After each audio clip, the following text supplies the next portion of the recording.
पातंजलि योग दर्शन। महर्षि पतंजलि के श्री चरणों में प्रणाम करते हुए दूसरा पाद साधन पाद। साधन पाद की शुरुआत हुई क्रिया योग से।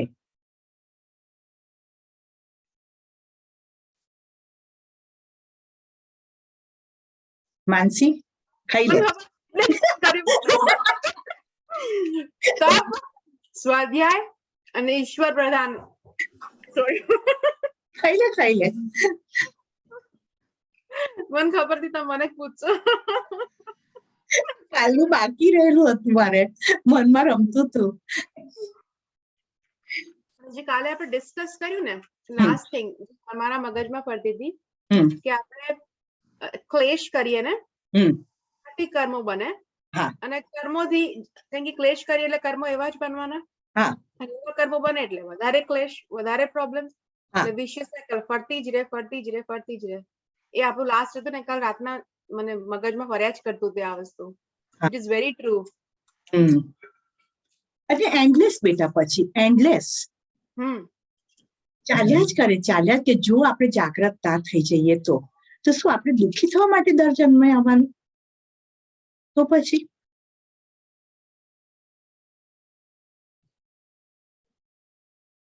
તો ક્રિયાયોગ તપ સ્વાધ્યાય ઈશ્વર પ્રણિધાન જે પહેલો આપણે સૂત્ર હતું તે મને બહુ રિપીટ કરવાનું મન થાય છે। તપ એટલે કોઈ બી સ્થિતિ में समता रखना। બહુ અઘરું છે આપણે કહીએ છીએ પણ इट इज वेरी डिफिकल्ट। बोलना आसान है लेकिन धीरे धीरे प्रैक्टिस अभ्यास और वैराग्य अभ्यास से धीरे पहले एफर्ट रखने पड़ेंगे। नहीं कोई हमारे सामने वडील होता है बुजुर्ग और वो कुछ बोलते हैं और हमें पसंद नहीं आया तो तुरंत होता है जवाब दे दो लेकिन मालूम है कि नहीं मैं सामने नहीं बोल सकती क्योंकि वो बुजुर्ग है। तो पहले अपने आप को एफर्ट रखना, नहीं बोलना है उनका अपमान हुआ ऐसा मुझे नहीं करना। फिर आपका वो स्वभाव ही बन जाता है कि ना कोई पर वडील नु अपमान नहीं करवाना है ना। तो ये है तप, कोई भी परिस्थिति में समता रखना। स्वाध्याय यानी सेल्फ इंट्रोस्पेक्शन, अपने आप को ही पूछना मैंने क्या किया और जो भी आता है वो देखते जाओ और फिर कहाँ पर हमें चेंजेस करना है वो अपने आप डिसाइड कर दो। इससे ही अंतःकरण का शुद्धिकरण होगा। और फिर ईश्वर प्रणिधान, जब अंतःकरण शुद्ध हो गया है और ईश्वर को समर्पित हो गए तो कौन है कि तमे नाव में बैठा छो, नाव तो ये चलावे छे और साची दिशा में नाव ने लई जशे बराबर। पर इसके पहले अंतःकरण का शुद्ध होना बहुत जरूरी है। और अंतःकरण शुद्ध कब होगा? तप से होगा।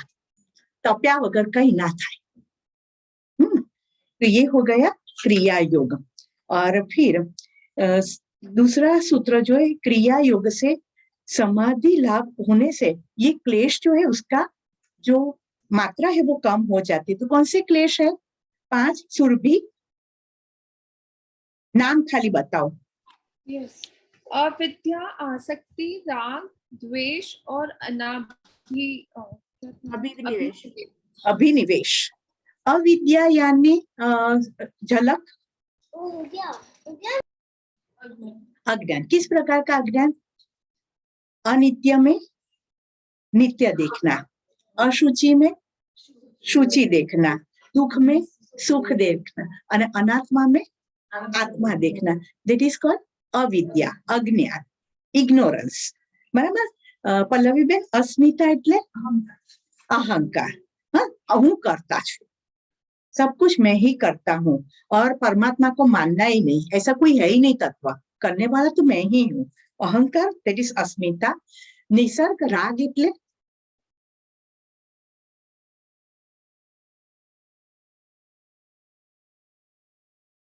जो कुछ आनंद प्राप्त किया वो बार बार आनंद प्राप्त करने की इच्छा होना है ना, अटैचमेंट, इसे राग कहते हैं। और मानसी, द्वेष એટલે एंगर। हाँ, क्यों एंगर क्यों आता है बेटा? कि આપણને કોઈ હર્ટ કરી જાય એટલે આપણને પણ એ મને હર્ટ કરી જ કેવી રીતના ગયો, હવે તો બતાઈ દઈશ।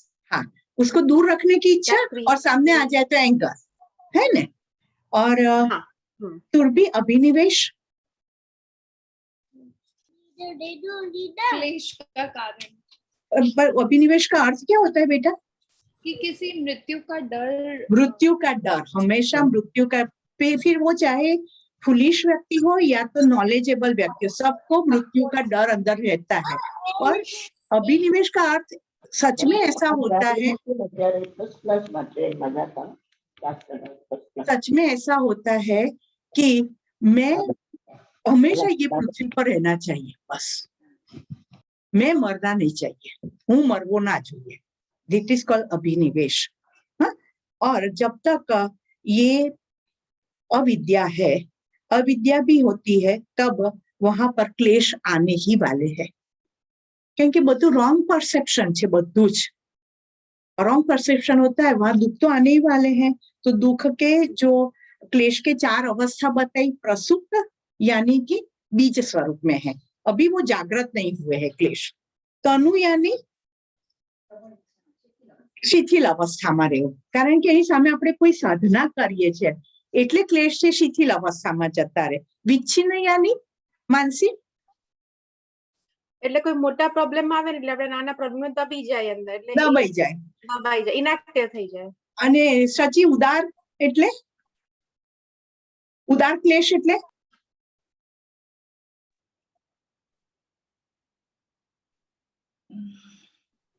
हेल्पर मળી જાય। जो एक क्लेश है उसको कोई एक्टिवेट करने वाला मिल जाए। હું જે સમજી છું એ કહું કે તમારા માઇન્ડમાં કોઈ થોટ છે, એ થોટ સાથે કોઈ બીજું આઈને બી એ થોટ કહે છે, તમને એમ થાય કે હા ઓકે, લાઈક આપણા મગજમાં જે હતું એ કન્ફર્મ થઈ ગયું। हाँ हाँ, और फिर वही करने के लिए हम तैयार हो जाते हैं, तो सहायक विषय मिल जाते हैं, तो वो जागृत हो जाता है क्लेश। बराबर, वेरी गुड। ये सब आपको ख्याल आ गया। अब कल हमने देखा था ये 5 प्रकार के जो क्लेश है वो क्रिया योग से सूक्ष्म हो जाते हैं, फिर भी अभी चित्त में तो वो रहते ही है। निशेष हो गया ऐसा तो नहीं है, कहीं ना कहीं वो पड़ा हुआ रहता है। तो ध्यान से भी आप उसका, ये वृत्तियों का नाश कर सकते हैं। वृत्ति कभी भी जागृत हो सकती है, लेकिन जब तक ये शून्य ना हो जाए, जल ना जाए ये कर्म के बीज, तब तक हमें ये क्रिया योग या तो ध्यान करना ही पड़ेगा। और क्लेश 12वां नंबर का कल हमने देखा था लास्ट में कि क्लेश मूलः कर्म आश्रयः दृष्ट अदृष्ट जन्म वेदनीय। जो कर्म है वो इस जन्म में भी देते हैं फल और नेक्स्ट बर्थ में भी फल दे सकते हैं। इस जन्म में फल देते हैं, सोनल उसको क्या कहते हैं, कौन से कर्म? नाम क्रियमान कर्म या तो कहते हैं वर्तमान कर्म, और फ्यूचर में जो देंगे वो कर्म का नाम क्या है दर्शनाबेन? संचित कर्म। संचित कर्म। और जब संचित कर्म आपके सामने अभी आ गया, उसमें से आप पसार हो रहे हैं, तो झलक उसको क्या कहेंगे? प्रारब्ध कर्म। 3 प्रकार के कर्म आपको भूलने नहीं है। क्रियामान कर्म तुरंत फल मिल जाता है, संचित कर्म संचित में चला गया, अभी का उसका कोई फल नहीं मिला है, पर ऐसा मत मानो कि वो कर्म खत्म हो गया। वो 1 दिन में, 10 दिन में, 1 साल में, 10 साल में, 1 जन्म में, 10 जन्म के बाद भी उदित हो सकता है। जो गया संचित में वो उदित होने ही वाला है। बराबर। और जब वो उदित हुआ और प्रारब्ध बन गया, तब उसमें से हम पसार हो रहे। अभी की हमारी जो जिंदगी है वो हमारा प्रारब्ध कर्म पर आधारित है, हम प्रारब्ध कर्म भी भुगत रहे हैं। ठीक है, तो ये कर्म तो अनंत है। जिस प्रकार के संस्कार होते हैं चित्त में, वो जन्म जन्मांतर तक चलते ही रहते हैं, और ये इतने प्रबल होते हैं कि एक के बाद एक जन्म हम लेते ही जाते हैं। और जिस प्रकार की इच्छा बाकी है उसी प्रकार की योनि मिलती है। हर एक योनि में उनका कुछ स्वभाव होता है। कोई इच्छा पूर्ण करने के लिए वो ही योनि में जाना पड़ता है। वो कर्म पूरा करने के बाद वो मृत्यु हो जाती है वो योनि में, दूसरा कर्म जागृत हो गया, दूसरा संस्कार, तो वो योनि में गए। इस तरह से 84 लाख योनि बोली है।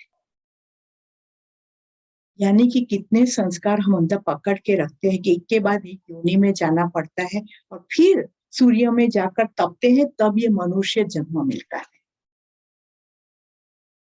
फिर भी हम क्लेश में से तो बाहर ही नहीं आते हैं, तो हमसे खराब स्थिति और किसकी हो सकती है? એના કરતા તો પ્રાણીઓ સારા કે એને ખબર જ નથી શેના માટે આવ્યો છું, ખાઈ પીને જલસા કરે છે। अपनी स्थिति के सब कुछ जानते हुए भी हम वो नहीं करते हैं, वही दयनीय स्थिति है। तो यहाँ पर महर्षि पतंजलि 13 नंबर के श्लोक के सूत्र के अंदर कहते हैं, सती मूले तत् विपाकः जाति आयु भोगाः। जो अविद्या जैसे क्लेश रूपी मूल रूट्स होंगे, तब तक कर्माशय यानी कि संचित संस्कार, कर्म के संचित संस्कार, कर्माशय का अर्थ होता है कर्माशय का फल, जाति, आयुष्य और भोग चालू रहते हैं। जो वासना के संस्कार बाकी है वो योनि में जाना, जब तक वो वासना कंप्लीट नहीं होती है, यानी कि वो जाति में जाना, वो फल मिलना और उतना आयुष्य भोगना उसमें, क्योंकि अभी भी मेरी इच्छा पूरी नहीं, तो तब तक वो योनि जो जन्म लिया है वो योनि में आपका आयुष्य भुगतने का रहता है और वो चालू रहता है। और जब अंदर से हो जाए कि वो कर्म पूरा हो गए, तब मृत्यु, फिर दूसरा संस्कार जागृत हुआ तो दूसरी योनि में, उसमें भी जितने संस्कार बाकी उतना आयुष्य रहता है। पाछा એ પણ ભોગવવાના।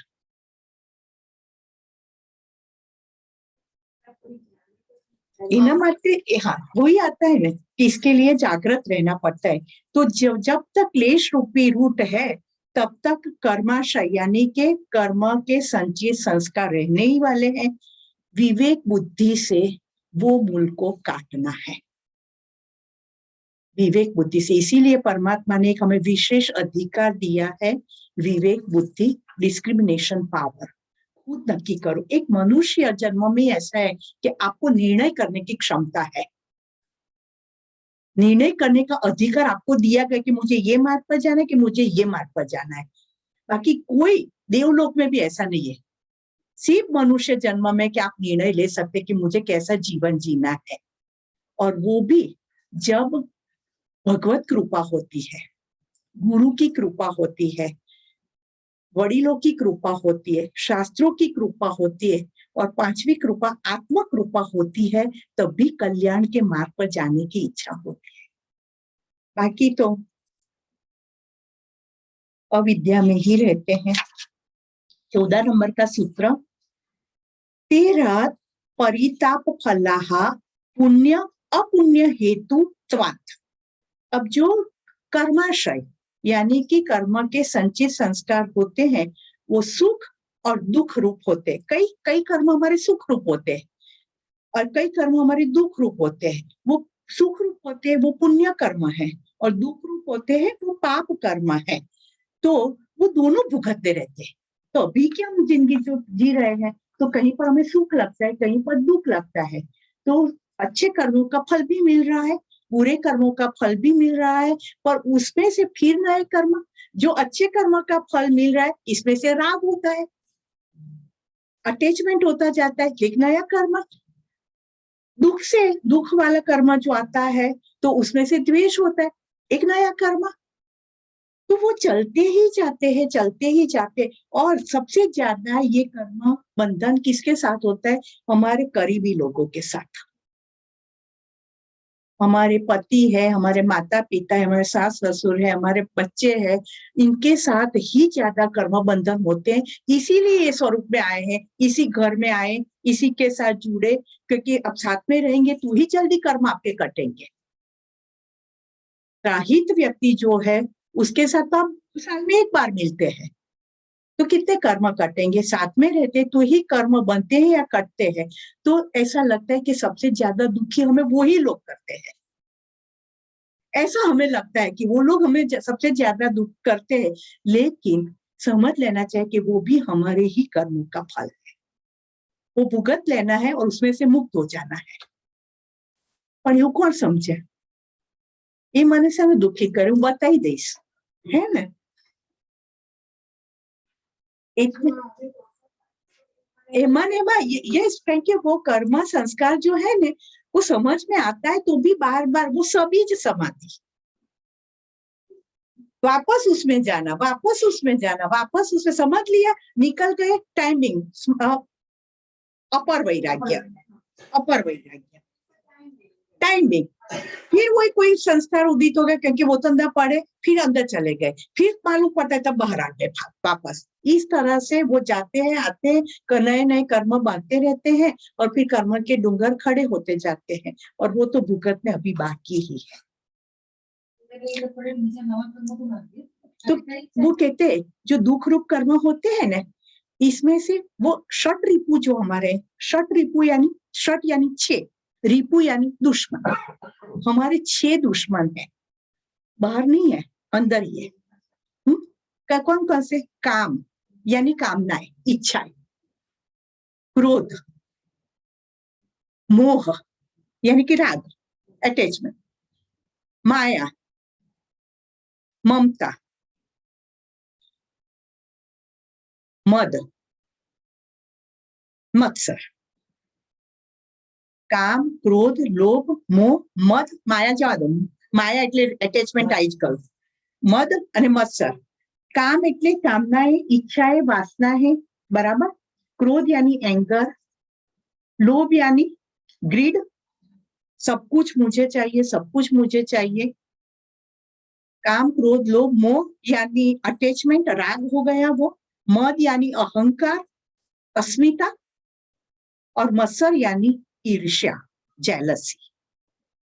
हाँ, एक बार फिर से रिपीट करेंगे, वो आवाज ब्रेक हो रही थी। षट रिपु जो हमारे हैं वो हमारे अंदर ही है, 6 दुश्मन, काम, क्रोध, लोभ, मोह, मद, मत्सर। षट रिपु, रिपु એટલે दुश्मन। काम એટલે સચી, काम એટલે काम એટલે લાઈક કામના, વાસના, ઈચ્છાઓ, હા, will and wishes, બરાબર। ક્રોધ એટલે માનસિક, ઓકે સોરી, ગુસ્સો, ગુસ્સો મને જ પૂછ્યો છો તમે? હવે હું એટલો ગુસ્સો નથી કરતી। એંગર, એંગર, તારે કહેવાની જરૂર છે કે હું નથી કરતી, તારો ફેસ જ બતાવી આપે છે। લોભ એટલે સુરભી, ग्रीडीनेस किसी भी चीज के लिए, ग्रीड, वो सब कुछ मुझे चाहिए, है ना, वो भावना। मोह यानी झलक, हाँ, आसक्ति, राग, अटैचमेंट। मद એટલે પલ્લવી બેન, મદ એટલે અહંકાર, બહુ મદ છે ને બહુ અહંકાર છે। અને નિસર્ગ, મત્સર એટલે ક્યાં ધ્યાન છે? નહીં, એવું નહીં, મેં એટલે જ લખવામાં એટલું ધ્યાન ના આપો, હું બોલું છું એ પણ લખ્યું હોય તો બોલ અંદર જોઈને કે શું લખ્યું તે।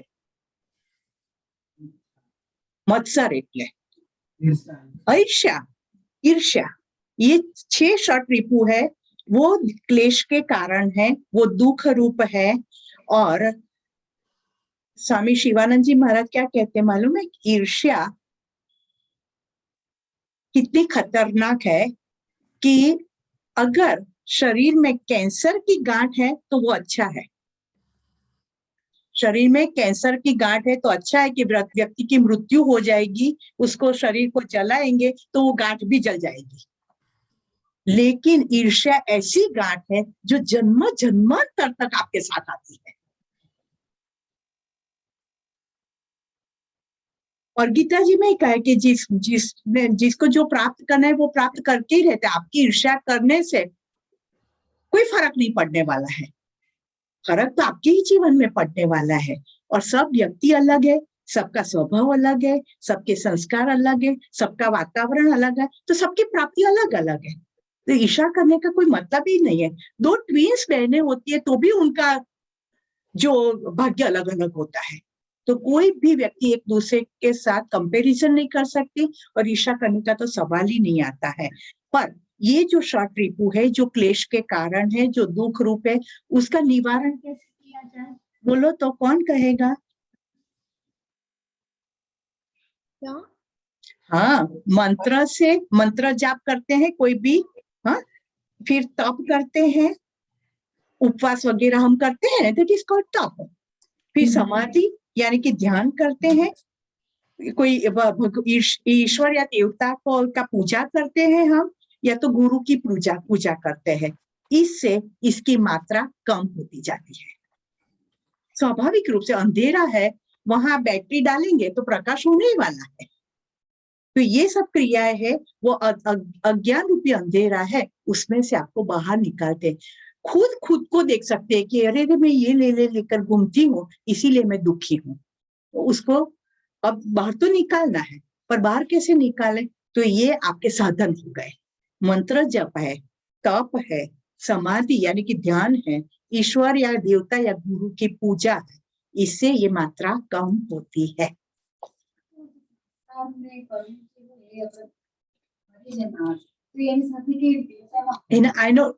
જે સોલ હોય ને એની આજુબાજુ આવરણ થઈ ન જાય, વાયુનું આવરણ થઈ જાય અને એની સાથે જાય, और वही संस्कार के मुजब दूसरा जन्म लेकर आता है।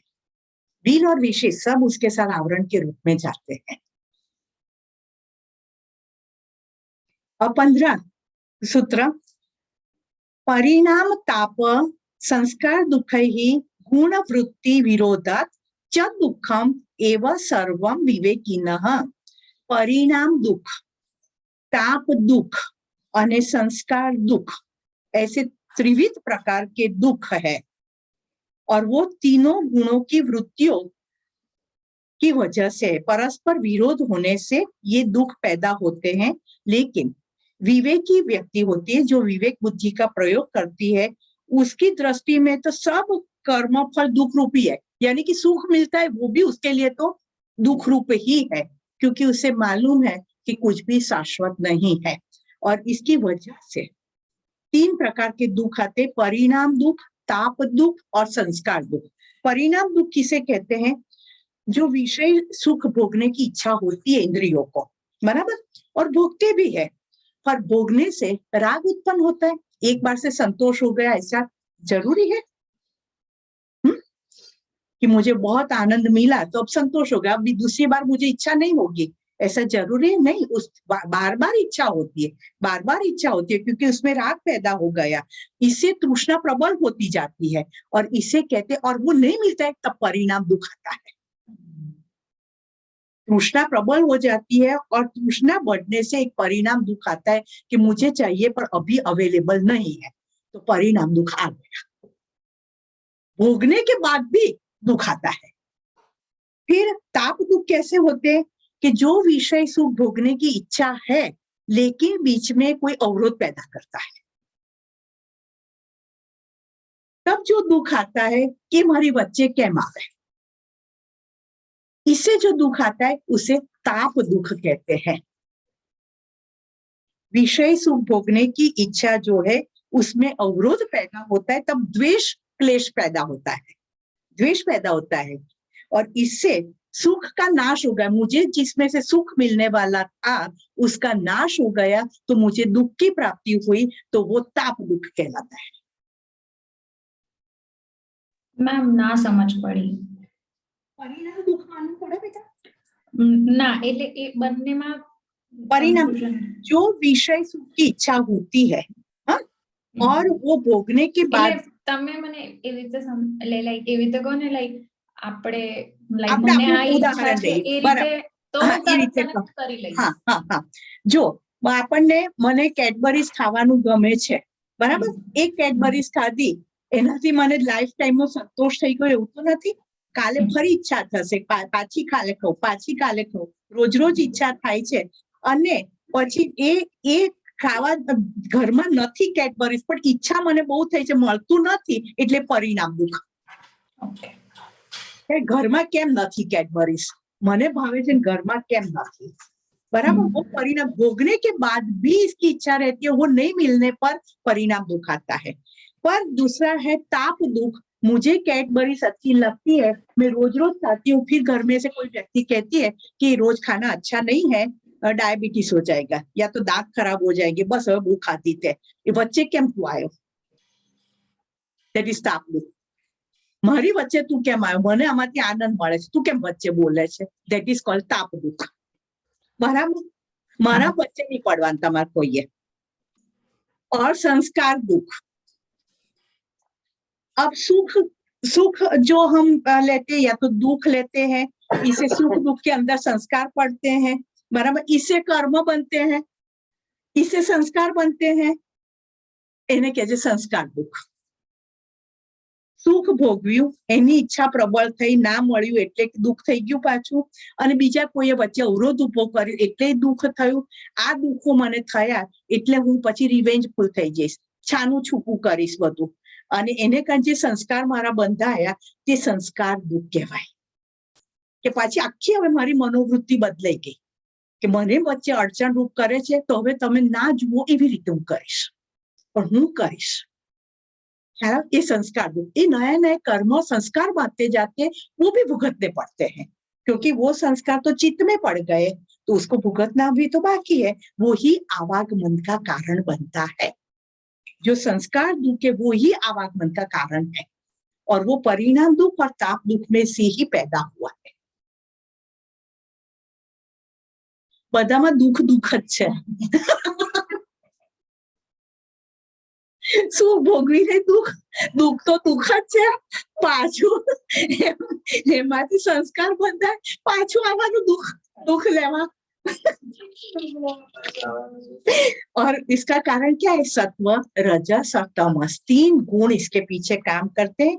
सत्व जहाँ होता है ना वहां सुख की प्राप्ति होती है, वो सुख की प्राप्ति अंत में तो दुख में ही परिवर्तित होती है. रजस होता है वहां तो दुख की प्राप्ति होती है, और तमस पैदा होता है वहां मोह वृत्ति होती है, अटैचमेंट बहुत होता है.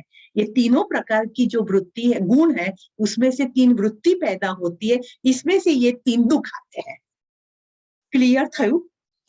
હારું, બધું એકબીજા સાથે જોડાયેલું જ છે.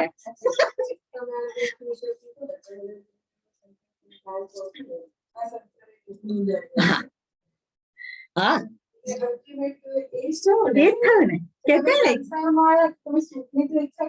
सुख सुख जो दिखता है वो क्षणिक है, इसके पीछे तो दुख राह देख के बैठा ही है.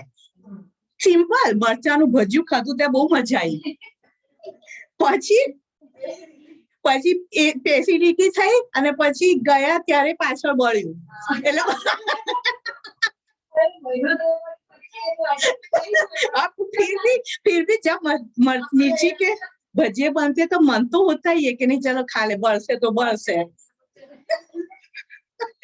तो ये योगी लोग होते हैं ना, वो समझ जाते हैं कि जैसे हम कहते हैं कि पुस्तक रखते हैं तो उसको क्या कहते हैं?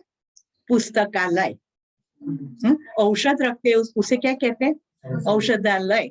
देव होते हैं उसे कहते हैं देवालय. तो कहा है संतों ने, ये जगत जो है वो है दुखालय. दुख से अतिरिक्त कुछ नहीं है. अब इसमें विवेक बुद्धि से कैसे जीना है वो आपको नक्की करना है, और इसके लिए साधना तो करनी. खाई पी जलसा करी नहीं खाए. साची बात ने मानसी? तो એટલે પહેલું આ સૂત્ર મૂક્યું, તપ સ્વાધ્યાય ઈશ્વર પ્રણિધાન, है ना? चलो 16 नंबर का सूत्र खबर पड़ी मानसी? હવે बेटा परिणाम दुख, ताप दुख, संस्कार दुख. मानसी सची पड़ी ने? 16 नंबर का सूत्र, हेयम दुखम अनागतम. हेयम दुखम अनागतम, भविष्य में आने वाले दुख को अभी से नाश करना चाहिए. હવે આપણને પ્રશ્ન થયો, ભવિષ્યમાં કોઈ દુઃખ આવે તો મને શું ખબર? ભવિષ્યમાં શું દુઃખ આવે છે મને શું ખબર? बराबर, ये प्रश्न થાય ને. पर महर्षि पतंजलि तो बहुत विद्वान है, वो ऐसे वैसे तो नहीं बोलेंगे ना. हा? तो महर्षि पतंजलि कहते हैं कि जो भूतकाल થઈ ગયો. भूतकाल में जितने दुख आए वो तो हमने भुगत लिए. वर्तमान में जो दुख है वो तो अभी हम भुगत ही रहे हैं. अंदर अंदर तो બધું ચાલ્યા જ કરે છે, है ना? धमसाड़ अंदर अंदर. चेहरे पर से तो स्माइल है, लेकिन अंदर क्या चलता है व्यक्ति को खुद को ही मालूम होता है. बराबर। पर अब भविष्य में जो दुख आने वाला है उसके लिए अभी से जागृत हो जाए। इस भविष्य में दुख आने वाला वो कर्म कौन सा? प्रारब्ध दुख, प्रारब्ध कर्म। अभी आप जो कर्म करेंगे वो बंधन करेंगे। अभी आपके कर्म कैसे हैं उस पर से तय होगा कि आपको सुख मिलेगा कि दुख मिलेगा। और अपवित्र कर्म करते हैं, दुख दूसरों को दुखी करने के लिए, हैरान करने के लिए, स्वार्थ के लिए जो कर्म करते हैं, तो इससे जो कर्म बंधेगा तो वो भविष्य में प्रारब्ध दुख के रूप में हमें वापस आएगा। यानी कि वर्तमान में तो जो है वो प्रारब्ध तो हमारा तय हो चुका है, वो तो हमने ऑलरेडी कर्म कर दिए हैं, तो संचित कर्म उदित होकर अभी वर्तमान में प्रारब्ध कर्म के रूप में आया हुआ है। लेकिन अभी हम जो कर्म करेंगे वो संचित में जाएंगे, वो हमारा भविष्य है। तो अभी के कर्म पर आधारित है, जो जागरूकता पूर्वक करे तो संचित कर्म में ऐसे कर्म नहीं जाएंगे जो भविष्य में मुझे दुखी करे। इसीलिए कितनी आगे की बात की है कि हेयम दुखम अनागतम, भविष्य में आने वाले दुख को अभी से ही उसका नाश करना चाहिए। यानी कि अभी की जिंदगी में बहुत क्षण क्षण की जागृतता, जागृत में जागृत, स्वप्न में जागृत, सुषुप्ति में जागृत, ये अवस्था होती है, तब व्यक्ति इसमें से बाहर निकल सकती है। कबीर थे ना, कबीर, उनके पास राम नाम की औषधि थी। तो जो उनके पास जो हवन करते राम भगवान का, फिर जो विभूति भस्म कहते हैं वो विभूति वो संभाल के रखते थे। और फिर कोई भी रोगी व्यक्ति आता था ना तो उनको एक चपटी वो विभूति देते थे और कहते थे कि अपने मुंह में रख दो, और वो विभूति अंदर शरीर में जाती थी, धीरे धीरे करके तुरंत ही उनका रोग दूर हो जाता था। तो कई लोग उनके पास आते थे हीलिंग के लिए, और कभी सबको देते जाते थे और सब अच्छे होते जाते थे। अब एक दिन बहुत दूर गांव में रहने वाला एक व्यक्ति, उसको स्किन डिसीज हुआ था, पूरे स्किन पर डिसीज था, और उसने सुना कि ऐसे कबीर जी कुछ भस्म देते उनसे अच्छा हो जाता है, तो चलो मैं भी जाऊं। उनके पास पैसा नहीं था तो बेचारा चल चल चल के इतना काफी किलोमीटर चल के वो कबीर जी के घर पे आया। उसने दरवाजा खटखटाया तो कबीर जी तो घर पे थे नहीं, उनकी पत्नी थी घर में। तो उसने दरवाजा खोला और वो व्यक्ति ने पूछा कि कबीर जी है? तो कहा नहीं, वो तो नहीं है, और उनका तो निश्चित भी नहीं होता है कि कब जाएंगे और कब वापस आएंगे, तो मैं आपको नहीं बता सकती कि वो कब वापस आएंगे। तो वो व्यक्ति रोने लगी। तो उनकी पत्नी ने पूछा कि आप क्यों रो रहे हैं, आपको कोई तकलीफ है? तो कि हाँ, मुझे पूरे शरीर पर रोग हुआ है और मैंने सुना है कि कबीर जी कोई भस्म देते हैं उनसे अच्छा हो जाता है, तो मैं इसलिए आया था, मैं अच्छा होने के लिए आया था, लेकिन मुझे लगता है कि मेरे भाग्य में अच्छा होना लिखा ही नहीं है। तो उसकी पत्नी को बहुत दया आ गई कि नहीं नहीं ऐसा नहीं है, आप अंदर आइए। बिठाया और फिर जैसे कबीर जी जहां से भस्म लेते थे ना, वहां से वो भस्म लेकर आई और वो व्यक्ति को दिया कि आपकी टंग पर रख दो, जीभ पर रख दो और शांति से बैठो, मैं काम करके थोड़ा आती हूँ। थोड़ी देर में वो वापस आई, दूसरी बार भस्म लेकर आई और दिया, और क्या आप फिर से रख दो जीभ पर, बैठो। तीसरी बार आई भस्म लेकर और कहा कि ये रख दो और अभी आपको अच्छा हो जाएगा। 10-15 मिनट गए और व्यक्ति की स्किन एकदम कंचन वर्णी होने लगी, रोग दूर हो गया। तो वो तो खुश हो गया और बहुत आभार व्यक्त करके वो घर से बाहर निकला के बाहर ही कबीर जी मिले। तो उसने तो उनके पांव छू लिए और कहा कि मैं अच्छा होने आया था लेकिन आप नहीं थे, तो आपकी पत्नी ने मुझे अच्छा कर दिया। तो कबीर जी ने कहा हाँ ऐसा हुआ? तो कि हाँ, उन्होंने मुझे सिर्फ 3 बार भस्म दिया और मैं अच्छा हो गया। तो कबीर जी तो एकदम क्रोधित हो गए और वो व्यक्ति तो चली गई। वो घर पे आए और उनकी पत्नी को पूछा कि कोई किसी को स्किन की प्रॉब्लम थी और वो व्यक्ति आया था घर पे?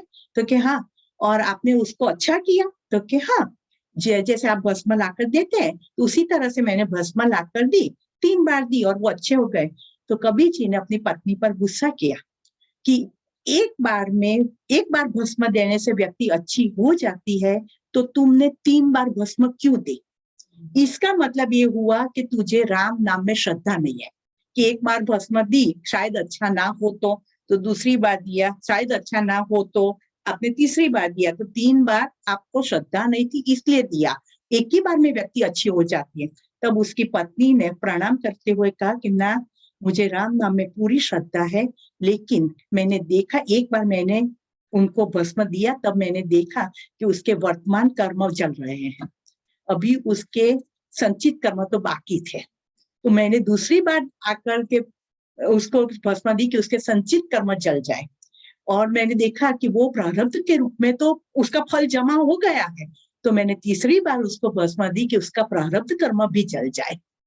तब कबीर उसकी पत्नी के पैर में पड़ गया कि अरे रे, मैंने ऐसा तो सोचा है कि 3 जन्मों के कर्म भी हम काट सकते हैं, है ना। तो ये है कि भविष्य में आने वाले जो दुख होते हैं वो भी प्रारब्ध के रूप में जमा हो जाते हैं। तो अभी से हम ऐसा जागृतता रखें कि वो फल संचित में ना जाए, कि जिससे प्रारब्ध का फल जमा हो जाए। ठीक है। 17 नंबर का सूत्र, दृष्ट दृश्ययोः संयोगः हेय हेतुः। दृष्टा यानी कि पुरुष, यानी कि परमात्मा, तथा दृश्यનો संबंध, दृश्य એટલે ये शरीर जो है, 5 इंद्रिय जो है, मन बुद्धि चित्त अहंकार, सब दृश्य है। पुरुष यानी कि दृष्टा और दृश्य का संबंध अनागत दुख रूप हे का कारण है। हे शब्द जो आएगा उसका अर्थ होता है नाश करना, त्याग करना, नाश करना।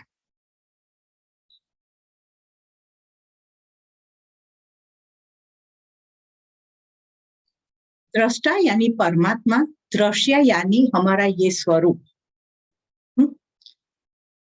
हमारा जो शरीर है, सभी अंग है, सिस्टम्स है, वो सब कुछ, सबके पीछे कोई एक दिव्य शक्ति कार्यरत है। ये 5 इंद्रिय है, वो अपना कार्य अच्छी तरह से कर सकती है क्योंकि इसके पीछे कोई दिव्य शक्ति कार्यरत है। मन है, वो सोच सकता है क्योंकि उसके पीछे एक दिव्य शक्ति काम करती है। बुद्धि निर्णय ले सकती है। चित्त पूर्व के संस्कार को पकड़ के रखता है। सबके पीछे एक दिव्य शक्ति कार्यरत है और वो ही दृष्टा है, पुरुष है, परमात्मा है।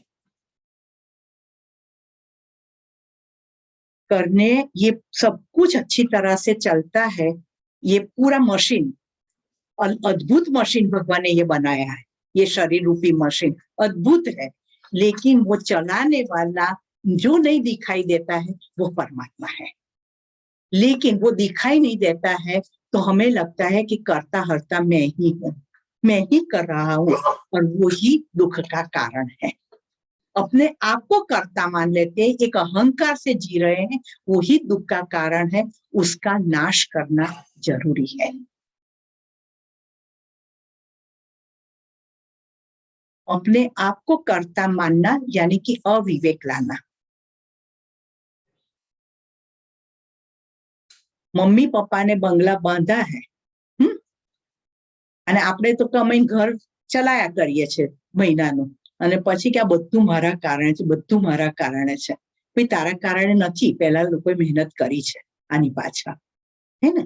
એવી રીતે બધું હું જ કરું છું, કર્તાપણાનો ભાવ આવે છે ને એટલે અવિવેક આવી જાય, अहंकार आ भी जाए, और इसकी वजह से जो परमात्मा तत्व है उसको हम भूल जाते हैं। उसका हम, कई लोग तो विरोध करने लगते हैं कि ऐसा कोई तत्व है ही नहीं, मैं ही सब कुछ करता हूँ, मेरे अंदर ही इतनी शक्ति है। पर आपको शक्ति किसने दी?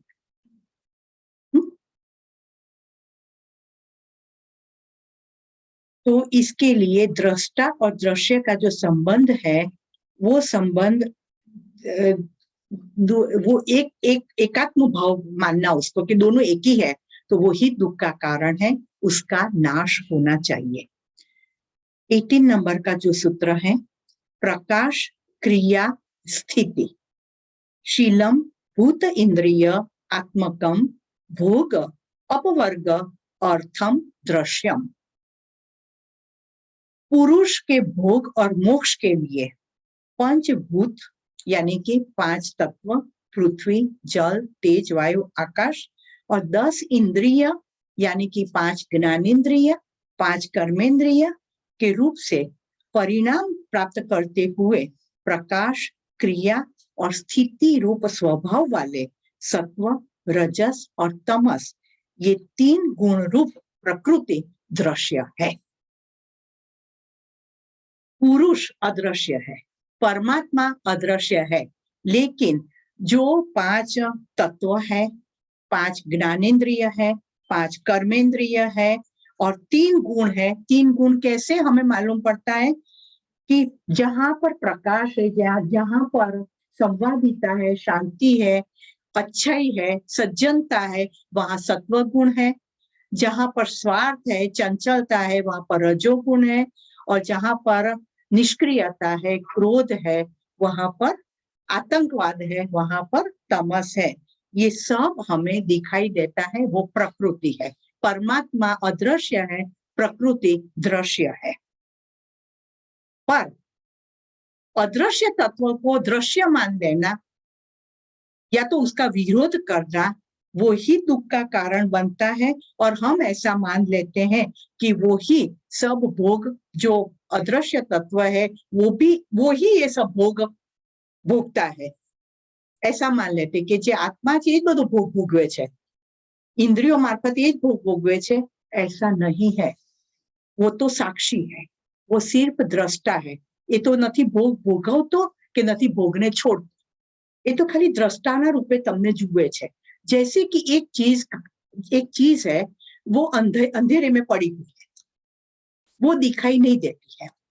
लेकिन आप बैटरी लेकर आए और वो चीज पर आपने प्रकाश डाला, तो प्रकाश डालने से वो चीज पर जो आवरण है, धूल के आवरण है कि गंदापन है, वो दूर हो जाएगा। बोलो, प्रकाश नाखेलो वस्तु एकदम ચોખ્ખી થઈ ગઈ, એવું બની શકે? प्रकाश डालने से वो वस्तु जैसी है वैसी ही दिखेगी आपको। प्रकाश डालने से वो शुद्ध नहीं हो जाती है। इसी तरह से जो आत्मा है वो प्रकाश स्वरूप है, वो प्रकाश डाल के ये सब चीजें देखता रहता है कि वो क्या करे। और जो ये 5 इंद्रिय है, 5 ज्ञानेन्द्रिय, कर्मेंद्रिय, चित्त जो है, वो पूर्व जन्म के संस्कार के अनुसार ही कार्य करते हैं और ये आत्मा प्रकाश के रूप से उसको देखता रहता है। એ નથી કોઈ ભોગમાં પડતો કે નથી કોઈ ભોગને છોડાવતો, એના સંસ્કાર પ્રમાણે એને વર્તવા દો। पर જ્યારે इसके व्यक्ति के अच्छे संस्कार उदित होते हैं, वो जब तब करने लगते हैं तो ये गंदगी दूर होने लगती है। वो भी जो आत्मा है वो तो साक्षी भाव से ही देखता रहता है। जैसे मैंने आपको उदाहरण बताया था कि टीवी पर फिल्म देखते हैं, सब कुछ होता है लेकिन स्क्रीन पर कोई असर नहीं होती है। जब आप टीवी ऑफ करते, स्क्रीन तो जैसा था वैसा ही है, ना तो वो जला है, ना तो उस पर लहू के बूंद पड़े हैं, ना तो वो भीगा है। सब कुछ पिक्चर में हुआ था, लेकिन बंद किया तो वैसा क्या वैसा है। इसी तरह से आप जब ये सभी 3 गुणों की क्रिया करते हैं, वो भी आत्मा देखता रहता है। और आप जब तब करके निर्भीक समाधि प्राप्त करते, वो भी आत्मा देखता रहता है। और फिर आप उसमें एक रूप हो जाते हैं, क्योंकि उनके जैसे हो गए। समान समान को आकर्षित करता है। जैसा व्यक्ति है वैसा ही व्यक्ति उसको सामने मिलता है। तो जब आपका तत्व शुद्ध हो गया तो उसमें फिर मिंगल हो जाता है, फिर उसका अलग स्वरूप नहीं रहता है। तो यहाँ कहते हैं प्रकाश यानी सत्वगुण, क्रिया यानी रजोगुण और स्थिति यानी तमोगुण। और 5 तत्व, 5 तन्मात्रा, 5 ज्ञानेन्द्रिय, 5 कर्मेंद्रिय, मन, बुद्धि, चित्त, अहंकार, ये सब ये गुणों की वजह से कार्य कर रहे हैं, संस्कार की वजह से। पूर्व जन्मों के जो संस्कार है उसे ये कार्य कर रहे हैं। पर उसको देखने वाला अलग है, दृष्टा अलग है, पुरुष अलग है, परमात्मा अलग है। ये तो दृश्य है। पर दृष्टा और दृश्य की एक रूपता मानना, तो वो ही दुख का कारण है, वो ही क्लेश पैदा करता है। और जब आप अलग मान लेते हैं कि ये तो मेरे संस्कार से मैं ये करता हूं, जो देखने वाला आत्मा जो है वो तो अलग है, तब व्यक्ति को साक्षात्कार होना शुरू हो जाता है। फिर आत्मा को काम करने का मौका देते हैं। समझी लो, एक ज पिंजराમાં બે પક્ષી મૂકી દીધા છે। एक पिंजर होता है ना, उसके अंदर 2 पक्षी रख दिए हैं। एक पक्षी जो है वो है परमात्मा, परमात्मा चेतन तत्व, और दूसरा है जीव, जिसको सब भोग भोगने की इच्छा है। तो आप खाना देते हैं तब जो दूसरा पक्षी है वो सब कुछ खाता जाता है, और वो दूसरा पक्षी जो पहला पक्षी है उसको देखते जाता है, खाओ खाओ खाओ खाओ। एक दिन तुम्हें मेरे जैसा होना पड़ेगा, कब तक खाओगे?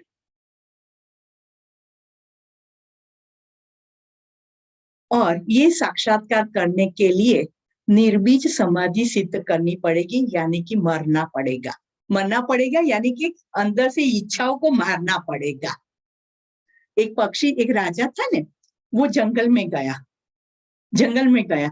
और जंगल में घूमते घूमते एक बहुत मस्त चिड़िया थी, एकदम कलरफुल चिड़िया थी, तो उसको बहुत पसंद आ गई। तो उसने आकर महल में आकर कुछ व्यक्तियों को बोला कि वो चिड़िया को पकड़ के ले आओ, मैं मेरे घर में पिंजरे में उसको रखना चाहता हूँ, रोज देखूंगा और मैं रोज खुश होऊंगा कि कितना मस्त। मैम તમારો ઓડિયો જતો રહ્યો।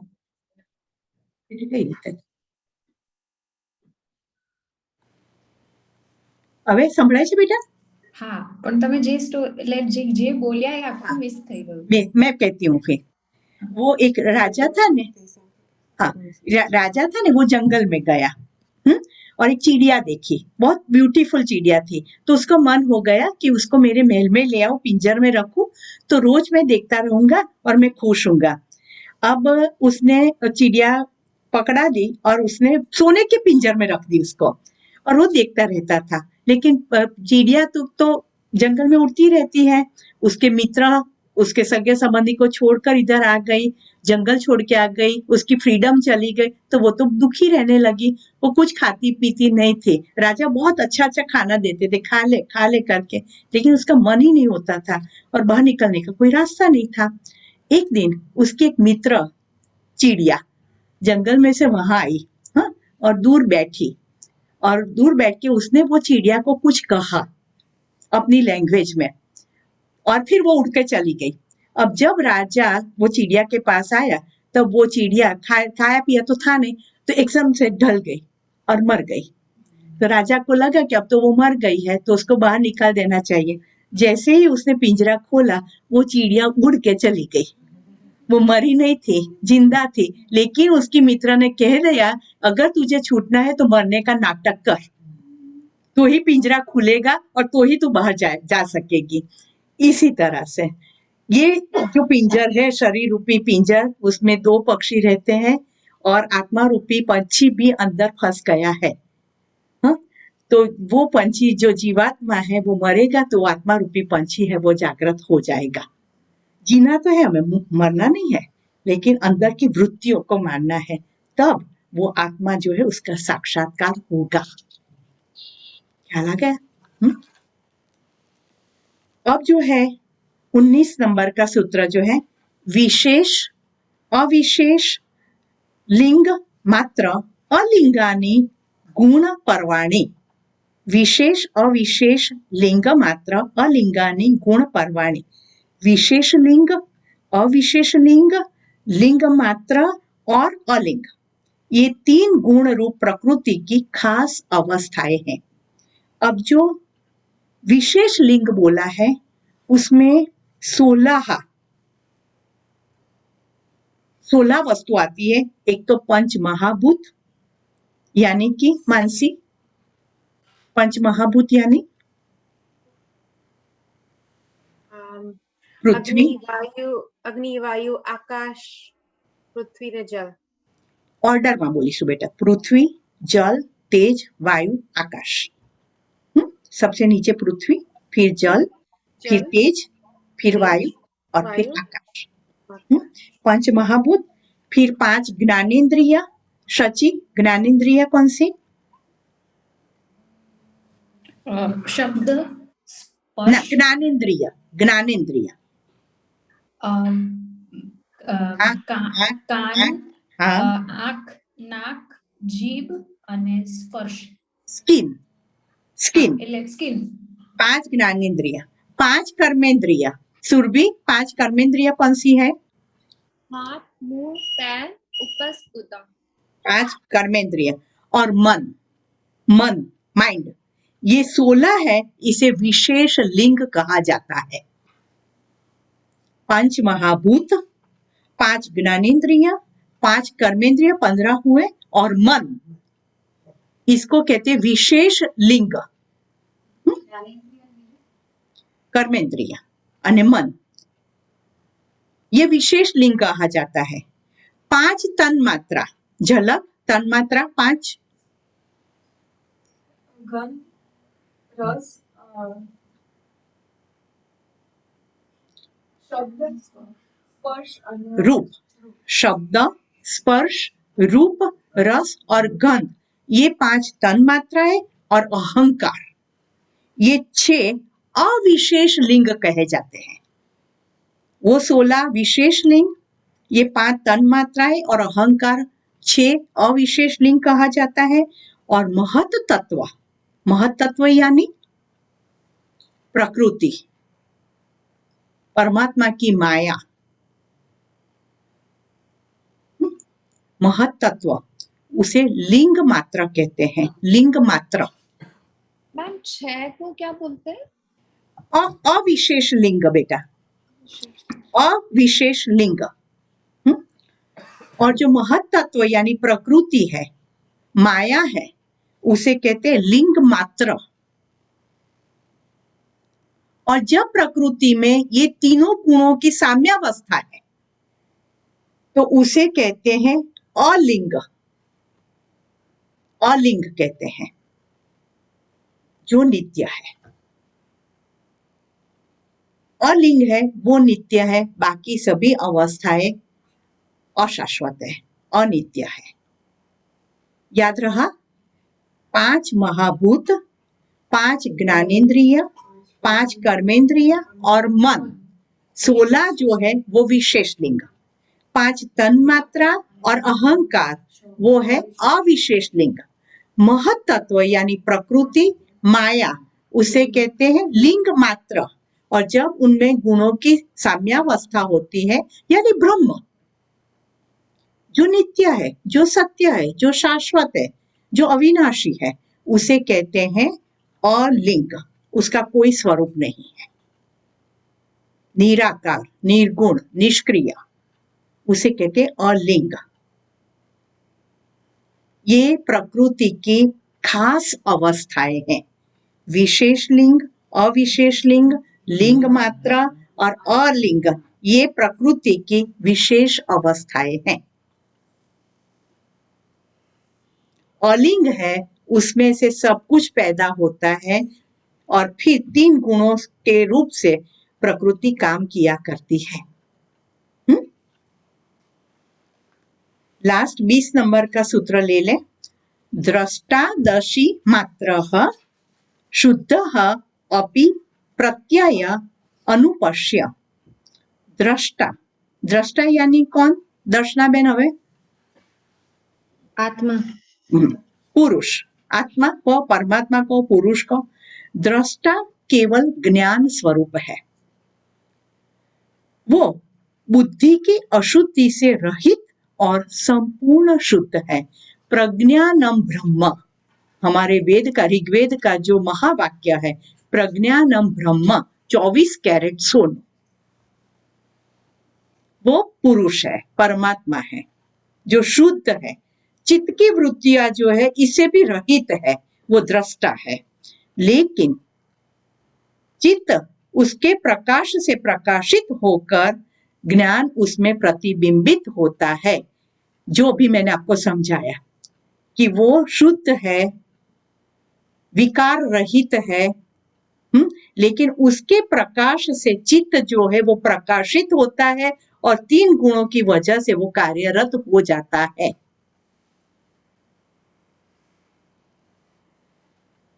काम करने वाली शक्ति वो ही है, दृष्टा जो है, पुरुष जो है, वो ही शक्ति काम करती है, लेकिन वो कहीं पर भी इंटरफियर नहीं करती है. वो अपने संस्कार जो है, चित्त के जो संस्कार लेकर आया है उसके मुताबिक उसको कार्य करने देता है। वो सिर्फ एक दृष्टा के रूप में देखते हैं, वो तो शुद्ध है, वो निराकार है, वो अविकारी, उसमें कोई विकार भी नहीं है।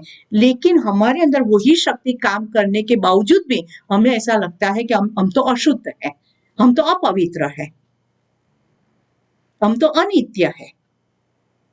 क्योंकि वो दृष्टा सिर्फ देखता है आपके संस्कार पूरे करो, आपके कर्म पूरे करो और फिर कोई ना कोई साधना करके इससे बाहर निकल जाओ, मेरे अंदर मर्ज हो जाओ। ख्याल आया? तो अंदर रहने वाला आत्मा इतनी गंदगी में पड़ा हुआ है, चारों ओर अशुद्धि है, अपवित्रता है, हमारे कर्म भी ऐसे हैं, अशुद्ध है, अपवित्र है, हमारा स्वभाव भी षट रिपु से भरा हुआ है, इसके बीच भी वो शुद्ध आत्मा, उसको कोई असर नहीं होता है, कोई असर नहीं होता है। साक्षी भाव देखते जाता है, देखते जाता है, देखते जाता है। क्या सुधी तू करीश? बोल, क्या सुधी करीश? ક્યાં સુધી તું આ સંસ્કાર પકડી રાખીશ? ક્યાં સુધી તું દુઃખી થઈશ? હું પણ જોઉં છું ક્યાં સુધી તારે દુઃખી થવું છે, ક્યાં સુધી અજ્ઞાનમાં રહેવું છે, ક્યાં સુધી અશુદ્ધિઓથી ભરેલા રહેવું, હું જોયા કરીશ, કર્યા કર તું। એક દિવસ તો તું જાગીશ ને, એક દિવસ તો જાગેગા કે નહીં, ત્યારે તું મારા સ્વરૂપ થઈ જઈશ ને એ દિવસની હું રાહ જોઈશ। नहीं कहते छोटे बच्चे होते हैं तो तू बड़ा हो, फिर एक दिन तू मेरे जैसा हो जाएगा। कहिए छे छोकराओने, कर मेहनत, कर मेहनत, कर मेहनत, जे प्रमाण मेहनत करवी ते प्रमाण कर, तो पछी मारा जेवो थई जईश। तो इसी तरह से दृष्टा यानी पुरुष यानी परमात्मा ये कहता है, आत्मा, उसके प्रकाश से ये सब कुछ दिखता, काम कर सकते हैं, लेकिन वो सब उसको तो भूल गए हैं कि जेनाथी हूँ काम करूं छे तो हूँ भूली ज गयो छुं, अविस्मरण।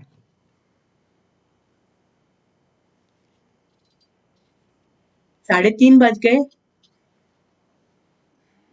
फिर भी एक छोटी सी बात कह दूं, हाँ, कि एक सर्कस था ने, वो सर्कस में 4 शेर का एक खेल रहता था। पहले तो प्राणियों का खेल होता था ना सर्कस में, तो 4 शेर का एक खेल रहता था और वो खेल देखने के लिए लोग सर्कस देखने आते थे। अब और बहुत बहुत सब लोग आते, पूरा भर जाता था। और एक दिन ऐसा हुआ कि एक जगह पर सर्कस लगा हुआ था और सब टिकटें बिक गई थी और सबकी इच्छा हुई थी कि 4 शेर का खेल देखेंगे। अब जो रिंग मास्टर था उसने देखा कि एक शेर बीमार पड़ गया है और वो खेल नहीं कर पाएगा और 4 शेर से खेल हो सकता है, 3 शेर नहीं कर सकते। अब उसको लगा कि अब मैं कहूंगा कि शेर का खेल नहीं है तो सब मुझे मारेंगे या तो पैसे वापस मांगेंगे, अब मैं क्या करूं? तो वो किचन में गया और जो रसोईया था ने उसको कहा कि मैं ये शेर की खाल देता हूँ, ये पहन ले और खेल में चला जा, तू खेल खेल के आ, क्योंकि नहीं तो हमें मार पड़ेगी। तो वो तो घबरा गया कि नहीं नहीं नहीं, वो 3 शेर मुझे मार डालेंगे, मुझे काम नहीं करना है। तो वो रिंग मास्टर ने कहा कि मैं तुम्हें 1000 रुपया दूंगा, तुझे जो चाहिए वो दूंगा, पर तू खेल करके आ। उसने कहा कि ना ना मैं तो नहीं जाऊंगा। तो कि तू नहीं जाएगा तो मुझे मार पड़ेगा, तुझे जाना ही होगा। तो उसने जबरदस्ती उसको पकड़ा, उसको शेर का खाल पहना दिया और पिंजरे में धकेल दिया और वो तो पिंजरे में गया तो एक साइड पर कॉर्नर में खड़ा रह गया। वो 3 शेर अभी मुझे समझ जाएंगे कि मैं शेर नहीं हूँ, मैं तो मनुष्य हूँ, मुझे मार डालेंगे। वो एक कोने में खड़ा रहेगा इस तरह से। रिंग मास्टर गया उसके पास और कान में कहा, सभी शेर तेरे जैसे ही है, घबराना मत। हमारी स्थिति ऐसी है कि नहीं? આપણે બધાથી ડરતા ફરીએ છીએ, પણ બધા એવા જ છે। કોઈને ખબર પડી જશે હું આવી છું, શું થશે? પણ એ એવી જ છે। तो सब एक जैसे भरे, लेकिन दृष्टा ये सब कुछ देखता जाता है, वो सबसे अलग है। हाँ? और धीरे धीरे करके ये साधना, हाँ, એને કેટલું હસવું આવતું હતું કે આ જો કેવો ખેલ કરે છે અને માને છે કે જાણે હું તો જોતો જ નથી, હું તો જોતો જ નથી, મને તો કઈ ખબર જ નથી, એવું એટલું એને હસવું આવતું હશે, है ना? तो ये है कि पर जिसने उसको जान लिया भी सबसे परे हो जाता है। तो कल 21 नंबर से हम शुरू करेंगे, ठीक है ना? चलो शांति मंत्र। ओम पूर्णमद पूर्णमिदं पूर्णात् पूर्णमुदच्यते पूर्णस्य पूर्णमादाय पूर्णमेवावशिष्यते। ओम शांति शांति शांतिः। हरिः ओम। यो नमः। हरि ओम। कल मिलेंगे।